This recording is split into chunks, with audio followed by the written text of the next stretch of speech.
Good morning student. I am going to teach you standard 4th EVS chapter number 5 Anita and honeybees. Can you tell me names of some insect जैसे butterfly, fly, honeybee, ant, bug, cockroach, etc. First question, which are insect that live together in group? कौन कौन से ऐसे insect हैं जो group में रहते हैं? जैसे एंड्स एंड हनीबी, चींटी जो ग्रुप में रहती है, and honeybees. Okay. Next question है, have you seen any insect near flowers? क्या आपने कभी किसी इंसेक्ट को फ्लावर के पास आते हुए देखा? Find out their names and write. Yes, butterfly and honeybees. Next question है, why do they come to the flowers? वो फ्लावर के पास क्यों आते? They come to the flowers to collect nectar. और नेक्टर मतलब क्या होता है? जूस. वो जूस फ्लावर में से जूस कलेक्ट करने के लिए फ्लावर के पास आते हैं. What is a nectar? Nectar is a sweet juice produced by the flowers of plants. Okay. यहाँ पे Anita and honeybees is true story. This is a true story. Anita Kushwaha is an ideal for a girls who have changed their life by going to school. Honeybees के बारे में कुछ जानते हैं. Honeybees are very small and wonderful insect. ये छोटा सा और बहुत वंडरफुल इंसेक्ट होता है. The colour of its body yellow and black. Bees give us honey and wax. They gather honey from flowers. The home of a bees colony is called hive. In every hive, we find there kinds of bees, the queen bee and drone bee and worker bee. 3 type की honey bee होती है. The body of bees is divided into 3 parts. जैसे 3 parts में body divide होती है. Head, thorax and abdomen. Abdomen मतलब होता है स्टमक और थोरेक्स मतलब chest. A group of bees is called a swarm. Swarm मतलब वो झुंड में रहते हैं. The life of a bee teachers to work hard. वो हमको हार्ड वर्क करना सिखाती है. Let's start the story Anita and the honeybees. My name is Anita Kushwaha. I live in Bhochaha village. This village is at Muzaffarpur district in Bihar.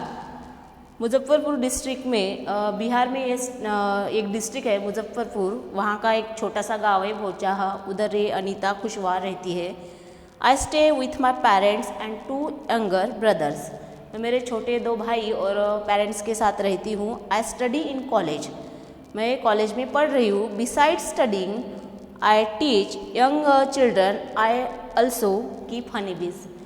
Studies के साथ मैं honeybees का पालन भी करती हूँ, पालती भी हूँ हनीबीज को. All these have not been easy for me. ये सब मेरे लिए बहुत आसान काम नहीं था. व्हेन आई वॉज यंग, जब मैं छोटी थी, I used to spend all my time with my goats as they graze for food. I always wanted to go to school, but my parents do not like the idea of a girls going to school. लड़कियों का school जाना, ये idea उनको पसंद नहीं थी. A dream of school, उसका सपना था स्कूल जाने का. One day I reached the school and silently sat down behind the children. एक दिन वो अनीता स्कूल में गई और सब बच्चों के पीछे जाकर बैठ गई. I felt so happy. उस दिन मैं बहुत खुश थी. When I come back home to collect courage to talk to my parents about school, but they clearly told me not to go to school. I cried a lot. मैंने मेरे parents को बोला है कि मुझे स्कूल जाना है, पर उन्होंने क्लियरली ना बोल दिया. I cried a lot. उस दिन अनीता बहुत रोई. One of the teachers in my village came to know about this and explained to my parents about education. तो मेरे टीचर, गांव के जो टीचर है वो आए और मेरे पेरेंट्स को एजुकेशन का इम्पोर्टेंस बताया उन्होंने. The teacher also told them that they would not have to pay anything for my education up to class 8.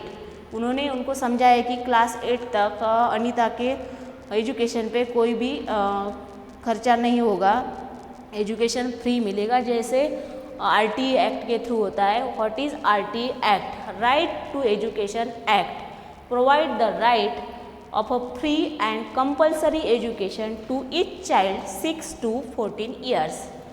RT act के द्वारा 6 to 14 ईयर्स के बच्चों को फ्री एंड कंपल्सरी एजुकेशन मिलता है. Okay. The teacher said that it is the basic right of every child to go to school. My parents agreed and I started going to school. मेरे parents, Anita के parents मान गए और उन्होंने उनको school जाने के लिए सम्मति दे दी.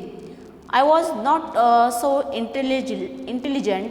मैं ज़्यादा इंटेलिजेंट नहीं थी, but I always ask a question. मैं ज़्यादा क्वेश्चन पूछा करती थी. Study is continued. I passed class 5th. I knew that the cost of my study would increase now. My parents were not ready for my education, but I wanted to study. 5th class में अनीता ने पास कर दिया था और उसके आगे education के लिए जो भी खर्चा हो रहा था उसके पेरेंट्स उसके लिए तैयार नहीं थे, पर उसको आगे पढ़ना था. तो उन्होंने क्या किया, अनीता ने I started to teach younger children. मैंने छोटे बच्चों को, अनीता ने छोटे बच्चों को पढ़ाना शुरू कर दिया. From that money, I continued my study. Slowly, I started talking to other parents in the village about sending their daughters to school. मैंने फिर बाकी पेरेंट्स को भी ये बताना शुरू कर दिया कि गर्ल्स को स्कूल भेजना चाहिए. My parents also started helping me in my work. Anita के काम में और अनीता के पेरेंट्स हेल्प करते थे. My mother used to do all the household works so that I could get more time to study. Beekeeper. There are many litchi trees in our area. Honey bees are attracted to litchi flowers, so many peoples do the work of beekeeping. Government also provide training for that. I join this training. Anita ने भी हनी बीज का जो training मिलती है उसमें join कर लिया. I was only the girls in this. उसमें वो एक ही लड़की थी, बाकी सब बॉयज़ थे. Honey bees lay their eggs from October to December. This was the best time to start beekeeping. अभी व्हाट इज़ हनी? हनी क्या होता है? Honey is a sweet liquid made by honey bees using the nectar from flower. Okay, next page. Becoming a beekeeper. I completed my beekeeping course. उसने उसका beekeeping का course complete कर दिया. But I needed more money to start work. I continued to teach and collected rupees 5,000. With this money, I brought 2 boxes for keeping bees. Each boxes cost rupees 2,000. एक box की price 2,000 थी. Which the remaining money I brought sugar to make the syrup of honey bees and medicine to clean the beehive. Okay. अभी that was the September. By December I had so many bees. Still I had to buy 2 more boxes. I was still learning about beekeeping. Many times the bees would sting me and hands and face would get swollen. बहुत बार मुझे वो sting करती थी. It would pain a lot. I cannot complain to anybody because I myself had decided to this work. Okay. Next page. Every day I go to college on cycle. मैं रोज़ अनीता रोज़ cycle से जाती थी. My college of 5 kilometers away in the town. Now you also know a lot about Anita. Anita is known by every day in all the villages nearby. She goes to all the village meetings and talk about how important it is for everyone to study. वो बाजू के गांव में जाती थी और parents को बताती कि एजुकेशन का इम्पोर्टेंस बताने जाती थी. Sometimes people make fun of her. बहुत बार पीपल उन पे हंसते थे. But Anita knows what she has to do. पर अनीता को पता है वो क्या कर रही थी. Every bee hives has a one queen bee that lay eggs. Most of bees in the hive are worker bees. These bees work whole day. जो वर्कर बी होती है पूरा दिन काम करती रहती है.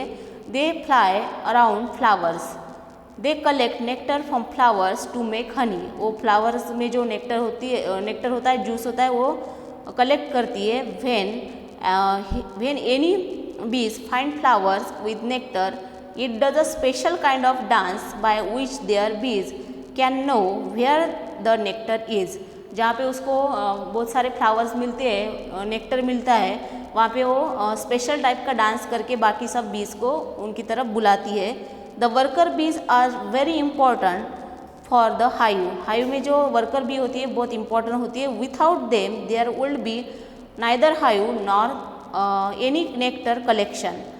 उनके सिवा नेक्टर कलेक्शन भी नहीं होगा और हाइव का जो ख्याल रखती है वो भी नहीं होगा. All the bees in the hive would go hungry. Ends live and work together. And भी हनी बी जैसी साथ में रहते हैं और काम करती है. Together like honey bees. The queen ants lay the eggs. The soldier and look after and guard the ant hill. Workers and are always busy looking for food and bringing it to the ant hill. Termites and wasps also live like this. Okay.